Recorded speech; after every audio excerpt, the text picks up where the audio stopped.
Sir, वर्तमान समय में शिक्षक अभ्यर्थी एसटीईटी माध्यमिक शिक्षक पात्रता परीक्षा अभ्यर्थी जो है आंदोलन पर है। इसके संदर्भ में आप क्या कहना चाहेंगे? क्योंकि वो 2019 से ही बहाली की प्रतीक्षा कर रहे हैं, 19 में ही वैकेंसी आया था। इस संदर्भ में अपना कुछ वक्तव्य रखें। देखिए, एसटीईटी शिक्षक माध्यमिक परीक्षा जो 2019 में वैकेंसी आया था, उसका एग्जामिनेशन 2020 में लिया, पुनः उनको रद्द कर दिया, फिर 20 में लिया। इसका रिजल्ट मार्च 2021 में आया। 80,000 छात्र को क्वालिफाइड किया गया, जिसमें से 30,000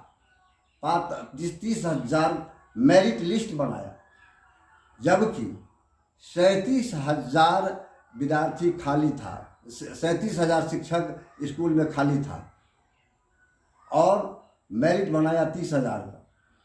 उसमें से अभी तक विद्यार्थी को जो है या उस शिक्षक की बहाली नहीं की गई। बड़ी दुख की बात है। सवाल है ये कि जब आपने नोटिफिकेशन में निकाला था कि जितना सीट खाली है उतना को ही मेरिट लिस्ट बनाया जाएगा, उसमें से भी आपने 7,000 कम करके 30,000 विद्यार्थी को ही आपने मेरिट लिस्ट बनाया। फिर भी शिक्षक बहाली में आपने शिक्षक बहाली आपने नहीं की। ये बड़ी ही खेद की बात है। सरकार की नीयत और नीति पर सवाल उठता है। आपने आप कहते हैं कि नियमावली बनाएंगे। कौन सा नियमावली? नियमावली बनाने में आपको 4 वर्ष लग गया।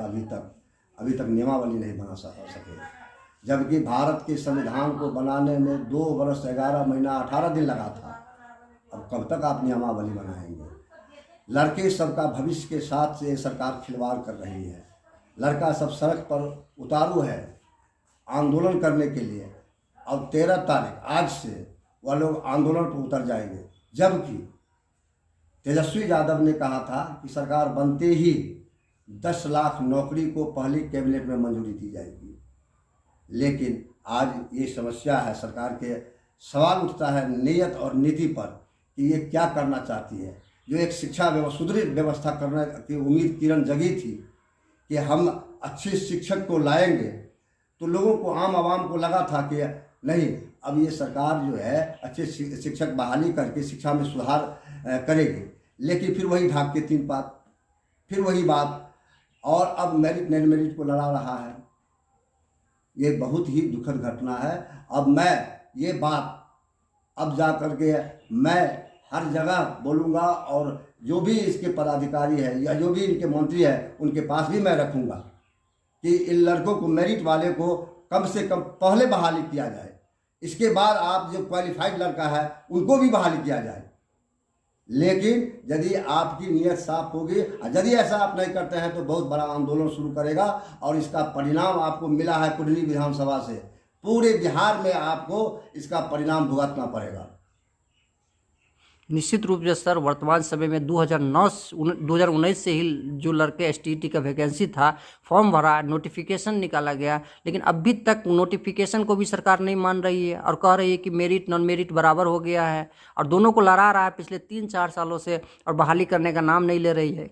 क्या इसका नतीजा चुनाव में पड़ सकता है? निश्चित रूप से पड़ेगा। यदि अब सब जागरूक हो गया है, कॉन्शस है, अब वो जमाना लद गया जो हम ठग कर राजनीति करेंगे, क्योंकि सारा लड़का कॉन्शस है, और इसका जो है सो बहुत बड़ा परिणाम जो है आने वाले चुनाव पर पड़ेगा, क्योंकि लड़का के भविष्य के साथ खिलवाड़ किया जा रहा है।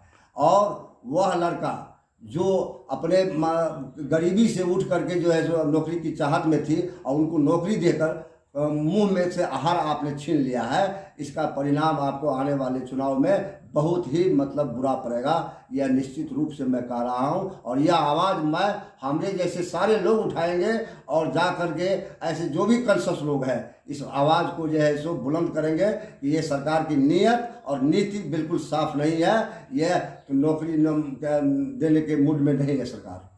सर, लेकिन सरकार तो कह रही है कि मेरिट और नॉन मेरिट बराबर हो गया, यानी मेरिट नॉन मेरिट का कोई मतलब ही नहीं है।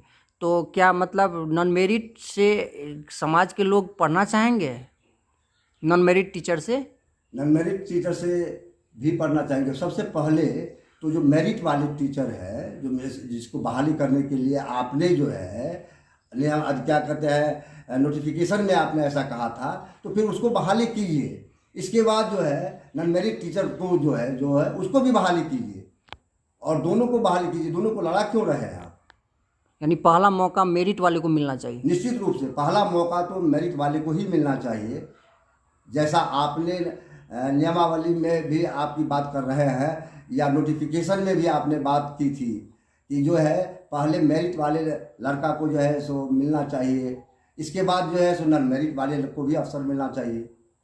सर, अभी जो वर्तमान समय में जो लड़का आज से आंदोलन पे उतारू हो गए हैं, क्या आप इसका समर्थन करते हैं? समर्थन ही नहीं, दिल से समर्थन करता हूँ हम, और मेरे जैसे लोग इनको दिल से समर्थन करना चाहिए, ताकि शिक्षा में भी परिवर्तन होगा। और दूसरी बात जो है कि ऐसे लड़का जो आज तक रोड पर टहल रहे हैं, जिनको नौकरी मिली थी और उनको आप लोग छीन रहे हैं, तो ये बहुत ही दुर्भाग्य की बात है। थैंक यू सर, आपसे बात करने के लिए बहुत बहुत आभार।